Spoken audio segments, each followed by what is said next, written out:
¿Cómo están todos? Buenas noches, iniciamos entrevista verdadera.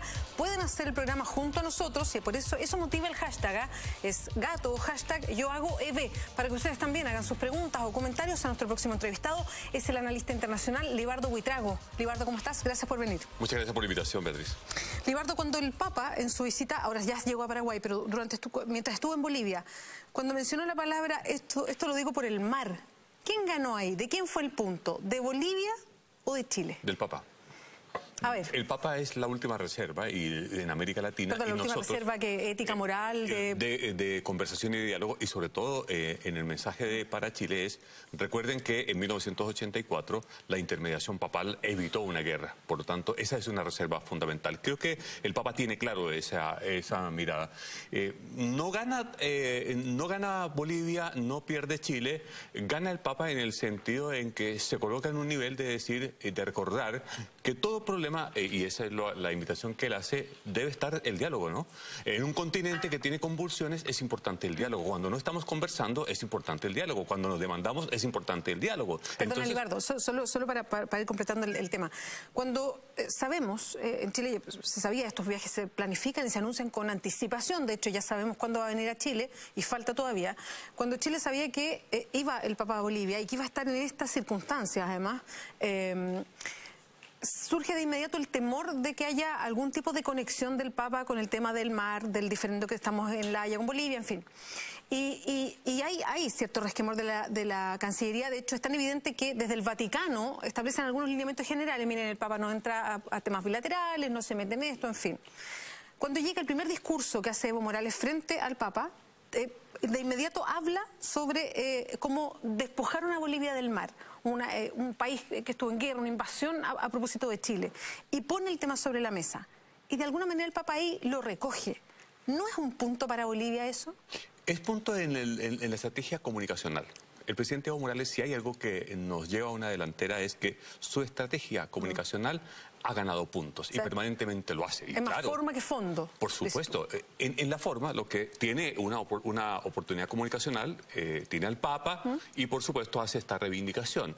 Evo Morales se reafirma en el poder, y lo puedo decir, por los próximos 20 años. O sea, no va a tener ninguna dificultad como presidente de Bolivia. Y aprovecha que tiene al Papa, un Papa latinoamericano que tiene esa característica, además, un Papa en donde tiene una sensibilidad también. Pero el Papa le dice a los dos, y esto el presidente Evo Morales también tiene que entender que el mensaje era para él, diálogo. Diálogo y no demanda. Bueno, podría decirle de esta perspectiva, ¿no? No demandemos a los vecinos, conversemos y dialoguemos. En ese sentido, hay que señalar que quizás hacia adelante, y para Perú también le cae, cuando se plantee la fórmula de resolver el tema de la mediterraneidad de Bolivia, es un mensaje en donde tiene que involucrar a los tres países en la fórmula que se quiera buscar, una vez despejemos el tema de la Corte Internacional de Justicia de La Haya. Lo que pasa es que hoy la relación está enrarecida por los discursos y porque cada quien hace un punto, ¿no? Entonces Bolivia lanza una situación, nosotros le respondemos, el canciller le dice relaciones de forma inmediata, responde el presidente Evo Morales en desafortunadas declaraciones, desatinadas en el sentido de tratar de mentiroso, porque eso, siempre le digo al presidente Evo Morales, vayamos en la conversación, escuche al Papa, el Papa dice diálogo, converse, y cuando uno conversa, no ofende, entonces la conversación parte en que vamos a buscar cuáles son los puntos, ¿no? Chile responde, bueno, aquí relaciones diplomáticas lo más rápido posible, responde el presidente Evo Morales, y nos lo vamos a pasar en eso, cuando la realidad de la entrar a analizar lo que plantea Chile, lo que le responde Bolivia, quiero preguntarte por la figura papal. Hoy día, ¿qué provoca, qué impacto tiene político y religioso, y ahí tú me dices si opinas que van por el mismo carril, si van por carriles separados, la visita del Papa a un país hoy día en Latinoamérica? Importante, este es un líder espiritual, le ha dado de vuelta reputación a la Iglesia Católica, le ha dado liderazgo, le ha dado visibilidad, por lo tanto, desde esa lógica, cuando uno llega con reputación a cualquier lugar del mundo, la gente lo está siguiendo, y desde ese punto el Papa tiene ese logro, ¿no? Llega a 3 países en donde es Ecuador, Bolivia, y esta noche estaba mirando cómo el Papa transitaba por las calles de Asunción en una noche lluviosa, y es volverse a vincular estar en la búsqueda de su rebaño que se le ha extraviado producto de los problemas que ha tenido la Iglesia Católica. Creo que apuntarle en esa dirección lo hace muy bien el Papa. Y quiero hacer una aclaración. Cuando el Papa viaja, no viaja el pastor solamente, viaja el jefe de Estado del Vaticano. Y ese es un enredo que tenemos aquí en Chile, que no distinguimos que cuando Francisco viaja, está viajando el jefe de Estado del Vaticano, que tiene una de las diplomacias más rigurosas a nivel mundial, que es la diplomacia vaticana, y que por lo tanto no es que se salió del libreto el Papa, no es que nos tenga acostumbrado a que salga del libreto. Es bueno que hagas esa precisión. Es importante hacerlo, vea, porque nos quedamos con lo periférico y no con lo de fondo. O sea, que creer que el Papa se salió del libreto porque se entusiasmó a la luz del calor del discurso de Evo Morales es no conocer la diplomacia vaticana. Cuando la diplomacia vaticana al Papa le marca los puntos sobre los cuales se tiene que referir en cada país. Lo que quiero decir es que no es un punto solamente del Papa Francisco, es un punto de la diplomacia vaticana y ahí no nos podemos perder como Chile. En ese sentido, yo apoyo al canciller Heraldo Muñoz, pero tengo que también decir que no podemos esquivar aquellos puntos de fondo. Es detrás de la declaración del Papa está una declaración profunda también de la Cancillería Vaticana, a la cual no podemos perder de vista. Yo te preguntaba por este peso que puede tener el Papa Francisco, por declaraciones que hizo antes de iniciar el viaje, entendiendo que va a 3 países que tienen un nivel de pobreza importante en América Latina y esa fue un poco la mirada de este viaje. De hecho, antes él decía, y lo dijo así, y suena muy duro, cuando dice se pueden morir miles de personas pobres de hambre y no es una noticia, sin embargo cae la bolsa a un punto y es noticia mundial, como poniendo esas contradicciones en las que estamos viviendo en el mundo hoy día y dónde debería estar el foco de la atención. Lo hace antes de este viaje. ¿Cuánto realmente impactan esas palabras? Y eso es lo que pregunto, ¿cuánto de profundidad impactan de este líder político religioso, que también es un ícono, y que se sigue porque es un ícono, porque representa cosas, pero cuánto de lo que dice realmente cala en las distintas economías, en los funcionamientos de un país, en la política de un país? El Papa Francisco está llenando un espacio que está vacío y es los grandes líderes mundiales, que son aquellos capaces de señalar las debilidades por las cuales estamos atravesando, el tema de la pobreza, hablar de la reivindicación de los pobres. Evidentemente, claro, estamos en un mundo en donde la rapidez de un movimiento bursátil es mucho más importante que quizás la desnutrición mundial, de cómo están los niños afectados. Entonces, lo que hace el Papa es que entiende que hay una oportunidad para colocar temas y los coloca, porque hay ausencia de otros líderes que tienen que hablar. Yo no le escucho al secretario general de la ONU temas en esa dirección. Entonces lo tiene que hacer el Papa, porque los otros líderes de cada una de las naciones están resolviendo sus propios problemas. Obama intentando que su economía se active, los chinos que no se le caiga la economía, que no se le desacelere. Entonces, mientras los dirigentes están ocupados de los temas locales, de los temas globales que antes se ocupaban otros dirigentes, ahora solamente queda la voz del Papa Francisco. Y a mí me parece pertinente que lo haga, y lo haga desde el lugar en donde está el problema, el tema de la pobreza en América Latina, en donde nuestro presidente se dedica más a la retórica, a los discursos, a inundar de vamos a luchar contra la pobreza. Llevamos 40 años echando discursos en todos los foros que vamos a luchar contra la pobreza y mentiras. Y tenemos una América Latina corrupta, tenemos una América Latina de muchos problemas, de mucha concentración de la riqueza, y ahí está bien que el Papa haga ese punto en donde están los problemas. Ojalá fuera Brasil y hablara de la corrupción profunda, por ejemplo, también me gustaría que fuera, ¿no? Y de la paz, que fuera a Colombia y hablara de eso, de la paz. Libardo, llega ya preguntas de las personas que nos están escuchando para esta conversación. Recuerden, hashtag yo hago EB por entrevista verdadera. A ver, leamos la primera que llega. People First dice, Libardo, ¿hace bien el canciller Muñoz en responder cada intervención de Evo Morales? Sí. Qué buena pregunta. Es genial la pregunta, porque lo que pasa es que Evo Morales... a mí me queda la misma idea de lo que pregunta el tuitero. Me queda esa misma idea, que siempre reaccionamos. Porque nosotros siempre nos amparamos en que teníamos la razón jurídica, y Evo tiene la razón comunicacional. El presidente Evo Morales hace puntos y oportunidades, todos los días se encuentra un punto comunicacional, y esa pelea la hemos perdido con el presidente Evo Morales. Entonces aparecemos reactivos en esa línea. Chile, para no provocar una sensación de que es el grande frente al pequeño, es el que va detrás de esto, y siempre nos pasó con Perú, ahora nos pasa con Bolivia. El canciller le toca hacer ese trabajo así, y es así porque nos copó la agenda. Perdón, como pregunta el tuitero, ¿es bueno que frente a cada declaración que viene de Bolivia haya una respuesta de Chile? Lo que pasa es que quien las hace hay que reaccionar. porque la hace el presidente de Bolivia. Lo que sí, la diferencia es que es la tonalidad que se hace. Hay una diferencia enorme. Chile la hace en tonalidad, respetando los marcos jurídicos y la institucionalidad presidencial, y de allá se hace tonalidad comunicacional, pero y respetando el marco institucional, que es la diferencia. En eso se le va la mano al presidente Evo Morales. Y a propósito del contenido ahora, de esta respuesta y este intercambio, cuando cuando el canciller chileno, Heraldo Muñoz, dice, y ya respondiendo como ya en segunda instancia, porque primero hizo una especie de interpretación, tirando el agua hacia nuestro molino de las palabras del Papa, después va más allá y dice, bueno, si lo que se pide es diálogo, nosotros ofrecemos relaciones diplomáticas. ¿Eso qué significa en este contexto? ¿Es solamente una forma de respuesta o cuál es el fondo ahí?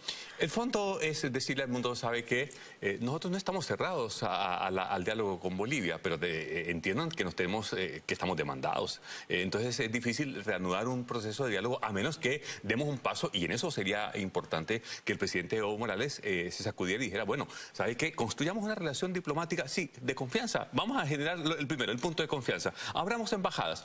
Bueno, pero perdón, ¿se puede en este contexto de que estamos con un litigio pendiente de la Haya? ¿Se podría? Siempre se puede. No, sí, pero ¿sería lo más adecuado? Se puede.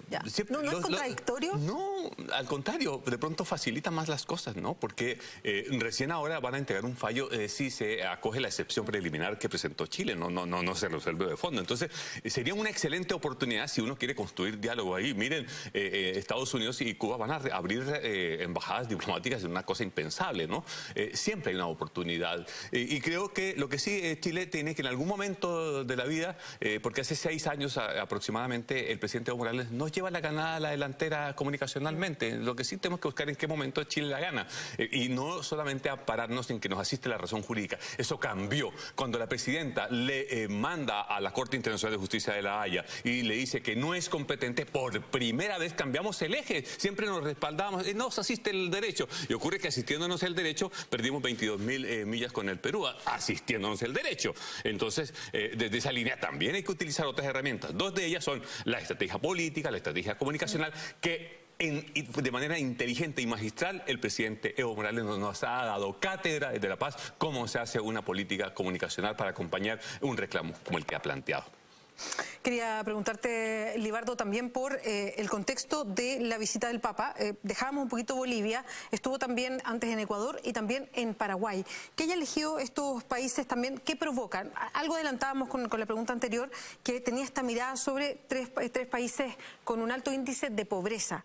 ¿Eso nos dice algo a nosotros, a Chile? ¿Le dice algo a Brasil el que se elija primero esas visitas? Sí, les está diciendo en el sentido en que hay pobres en América Latina, que el proceso de integración no lo estamos llevando como deberíamos ser, que nuestros líderes se están ocupando de otras cosas y no de lo grande, que es la periferia lo que manda, y que aprovechando que tenemos el continente más rico, es decir, los asiáticos miran con envidia a América Latina, porque aquí está el futuro del mundo. El siglo XXI y el siglo XXII se va a correr en América Latina. Es el continente de las tierras cultivables, es el continente de las aguas, es el continente de la vegetación, es el continente de los alimentos, es el continente del futuro.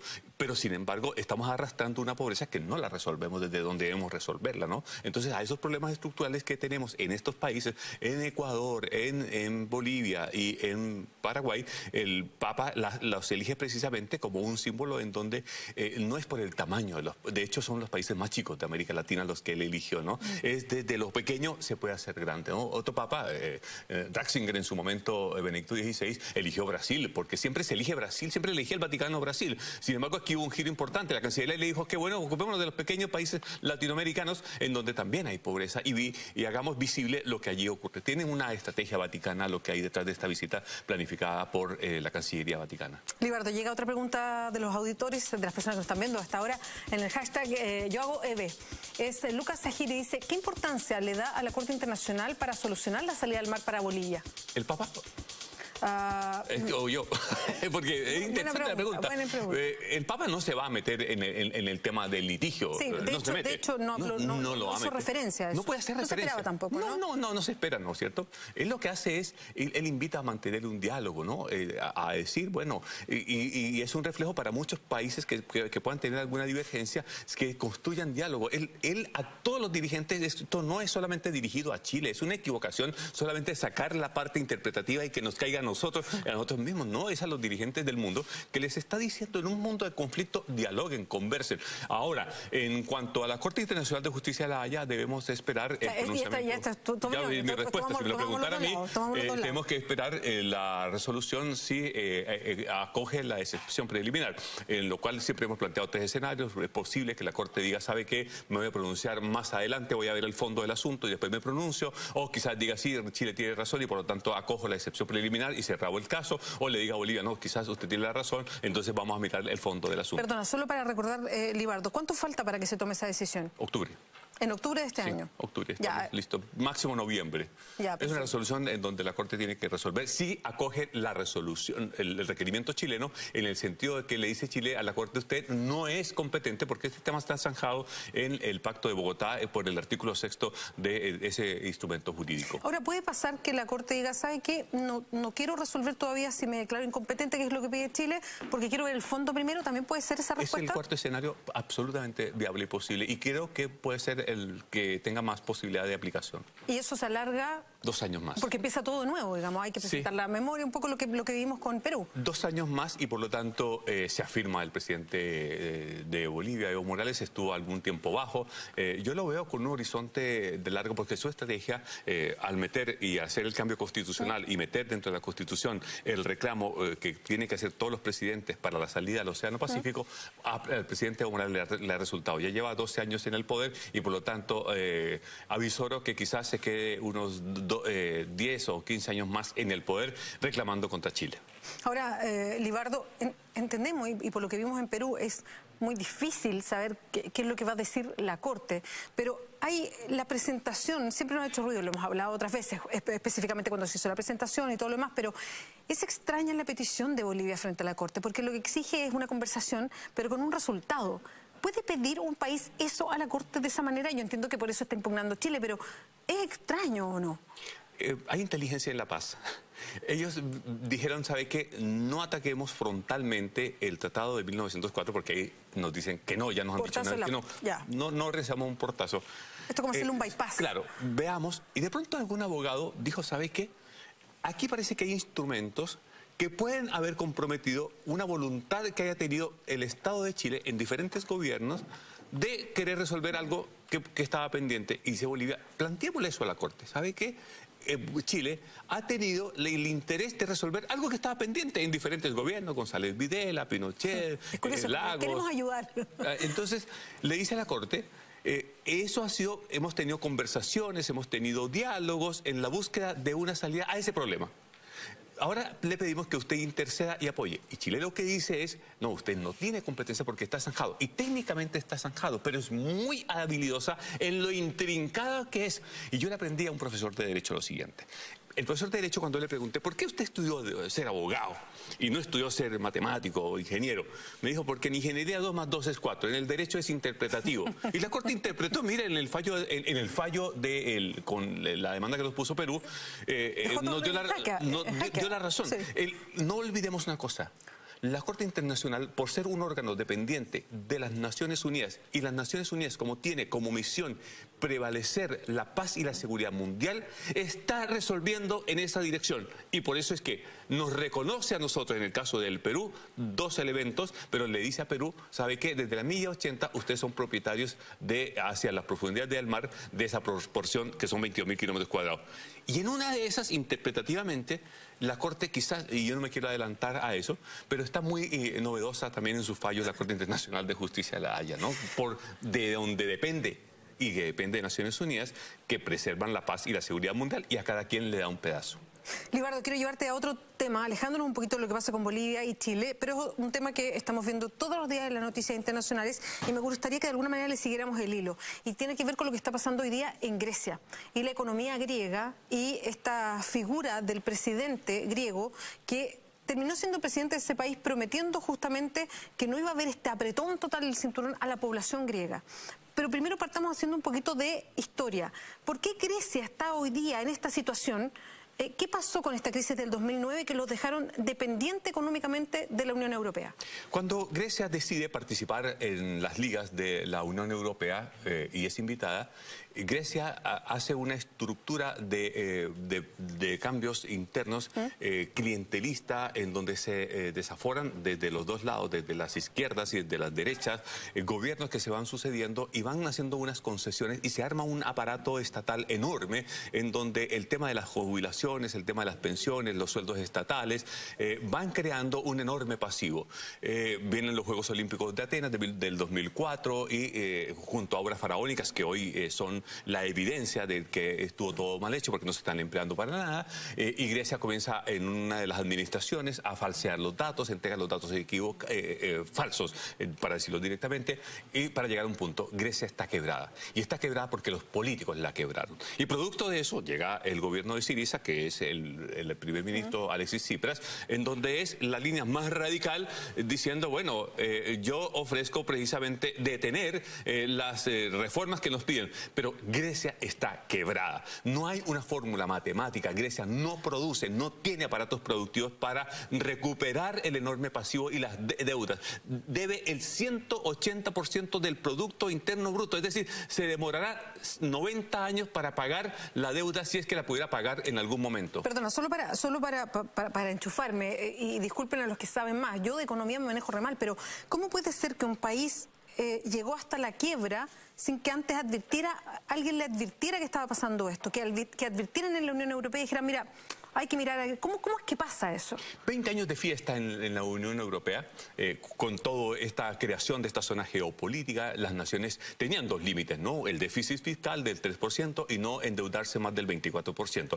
Pero se desató una fiesta, no solamente en Grecia, ¿no? En España, en Italia, en Portugal. Ahora, es bien fuerte la palabra fiesta. ¿Por qué empleas esa palabra? Es fiesta porque los líderes políticos se comenzaron a endeudar más allá de las capacidades que tenían los estados. Y hoy, entonces, cuando viene el término de la fiesta, porque las fiestas tienen un término, entonces están con una resaca enorme. Y le pasa a España, y le pasa a Grecia, y le pasa a Italia. ¿Y cuál es la cara amarga que eso tiene? Bueno, que no tiene una salida quizás definitiva a Grecia, le tienen que bombear dinero, pero ese dinero es para una situación pasajera, pero el problema de fondo no se resuelve. Y tiene el 26% de desocupación. Entonces, gente que se jubilaba a los 50 años y 55 años, unas jubilaciones anticipadas, gente que no eludía, la corrupción profunda en esta Europa que a nosotros nos fascinaba y estaban creciendo, y países que eran pobres se volvieron ricos de la noche a la mañana, pero esa riqueza fue sobre préstamos. Entonces, cuando llegó el momento de esos pueblos, le entregaron un cheque blanco a su clase política, y la clase política lo que hace es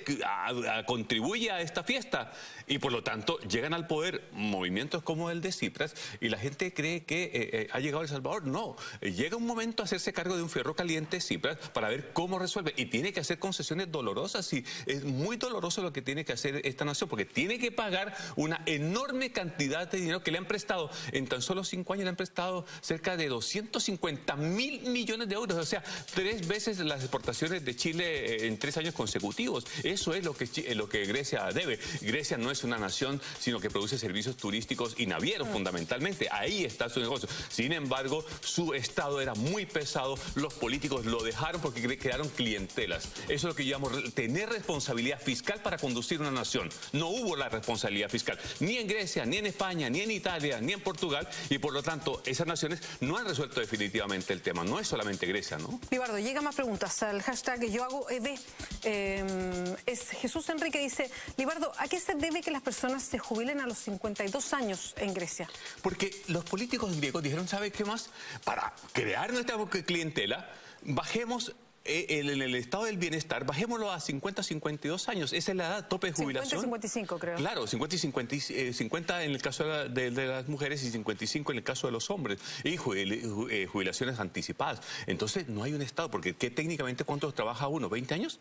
¿Y cuánto cotiza para respaldar la jubilación con una esperanza de vida que crece más? Si el Estado tuviera la posibilidad de hacerlo, uno lo recibiría como una tremenda noticia. Si el Estado lo hace en base a préstamos y que en algún momento tiene que volver esa plata, claro, termina viniéndose todo encima. Pero yo puedo entender a una ciudadanía que se engancha con algo así. O sea, jubilar más temprano, disfrutar de una vida con menos trabajo, de todo lo que se hizo, en fin. La ciudadanía, cuando están tocando la música, no se da cuenta nada, comienza a bailar también. Y si a mí me jubilan a los 50 años, 55, feliz de la vida, mi esperanza de vida se alarga. Pero en un momento que fueron a ver las cuentas para saber si se sostenía el plan de jubilaciones, se dieron cuenta que no había eso. Y se embarcaron en las obras de los Juegos Olímpicos de Atenas. Perdón, y solo un poco siguiendo la pregunta del tuitero, y esto no obedece a que, y lo voy a poner como un ejemplo, digamos, a que la población mayor tenía, no sé, unas pésimas condiciones, en fin, que tuvieron que forzosamente poner las jubilaciones en esta edad, o fue más bien como diciendo, mire, nosotros queremos mejor bienestar para la población, ofrecemos esto? No, es una irresponsabilidad política. Con el fisco no se juega. Con las arcas fiscales no se puede jugar porque se juega el futuro de las generaciones. Y aquí pasó que los líderes de los años 90 al 2000 lo que hicieron fue que crearon clientelas para quedarse con el poder. Si eso fue lo que pasó, vea. Sí, una decisión. Son política en eso. Y la gente queda feliz, sigue votando por ello. Y de derecha y de izquierda, aquí no quiero solamente señalar que es de un partido o de otro, no. Todos los políticos griegos se metieron y se embarcaron en esta fiesta, porque los que estaban en el poder hacían la fiesta y los otros no fiscalizaban lo suficiente. Y de ahí venía esta frase que se acuñó cuando estalló todo lo que estaba sucediendo con Grecia por el 2009, un poquito después, que Alemania finalmente era la que financiaba la jubilación a los 50 años de los griegos, en el sentido que los alemanes son los que inyectaron plata en vía préstamos principalmente a Grecia. De ahí venía ese dicho de que son los alemanes los que estamos financiando las jubilaciones en Grecia. Y el líder italiano se preguntó por qué tengo yo que pagar las jubilados de griegos. Si hoy por pensiones jubiladas, comparadamente, Grecia suma más que Alemania, España y Portugal juntos. Es decir, las jubilaciones anticipadas que hay en Grecia suma más que esas tres naciones. Y estamos hablando de naciones que tienen 20 veces más la población de Grecia. Libardo, y ahora aterrizando el tema, porque ya entendemos el cuadro, el por qué viene todo esto, aterrizando el tema, tiene hoy día Grecia un presidente que logró la presidencia diciendo que no se le iba a traspasar a la gente, a los griegos, todo lo que habían hecho sus líderes en el fondo, que no iban a pagar los platos rotos por este país que estaba en quiebra. Claro, tiene que seguir pidiendo prestado para sobrevivir, para hacer funcionar el Estado. Hubo un plebiscito para ver que si la gente apoyaba estas restricciones que imponía la Unión Europea. Los griegos dijeron que no, pero Grecia tiene que sobrevivir. ¿Cuál es la situación del presidente hoy día, que tiene que comprometerse a hacer una serie de recortes y la gente ya votó que no quiere esos recortes? Alex Tsipras tiene la siguiente situación. Tiene que gobernar con un acuerdo básico con la Unión Europea. No es posible fuera de la Unión Europea Grecia, por una razón. Se desfonda Grecia, es decir, la catástrofe es humanitaria la que se llega a presentar. O sea, no le pueden cortar los recursos, no le pueden dejar de entregar dinero. No pueden, es catastrófico. Un país que no tiene fondos y no tiene recursos, que está técnicamente quebrado, es catastrófico esto de que me voy de la Unión Europea y me refugio donde Putin. Eso no va a existir posible, Putin no va a colocar la cantidad de recursos que requiere Grecia para soportar. Por lo tanto, hay un mínimo acuerdo, que es, el referéndum fue un instrumento político de Tsipras para quedarse en el poder, para que no lo expulsaran del poder y llegar a negociar con los acreedores en donde condiciones diferentes para que le hagan viable lo siguiente.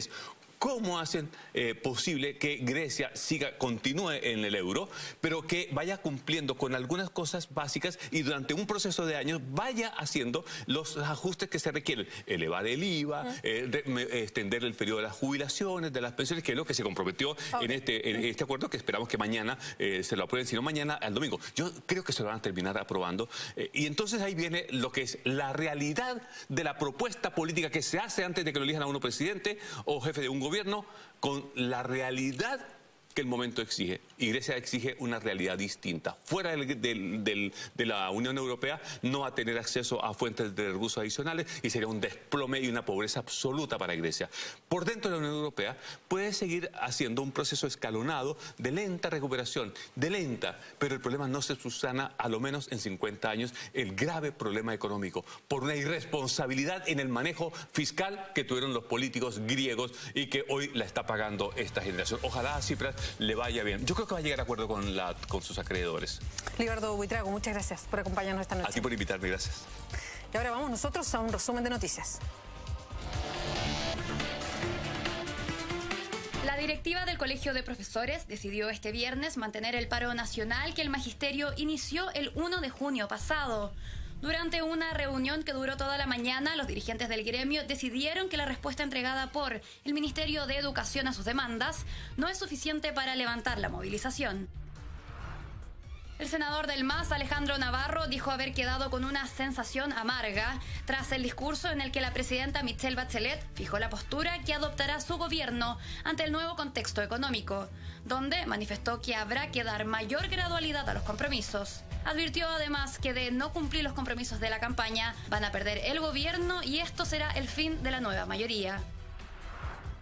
El diputado de Renovación Nacional, José Manuel Edwards, afirmó este viernes que el ex timonel UDI, Jovino Noboa, es el primer preso político del gobierno de Michelle Bachelet. Un indignado Edwards se expresó hoy en redes sociales luego de que ayer la Corte de Apelaciones confirmara el arresto domiciliario total para el ex senador gremialista. El hecho de que no haya ni siquiera un formalizado de izquierda transforma a Jovino Noboa en el primer preso político de Bachelet, afirmó Edwards a través de su cuenta de Twitter.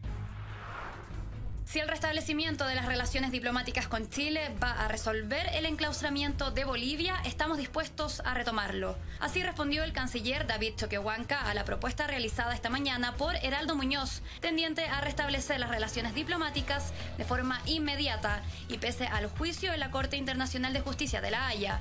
En una conferencia de prensa realizada tras la visita del Papa Francisco al país altiplánico, el canciller Choquehuanca se mostró escéptico ante la propuesta chilena. Muchas gracias por acompañarnos en la entrevista verdadera. Que pasen un buen fin de semana. Ya llega Mentiras Verdaderas con Ignacio Franzani. Buenas noches.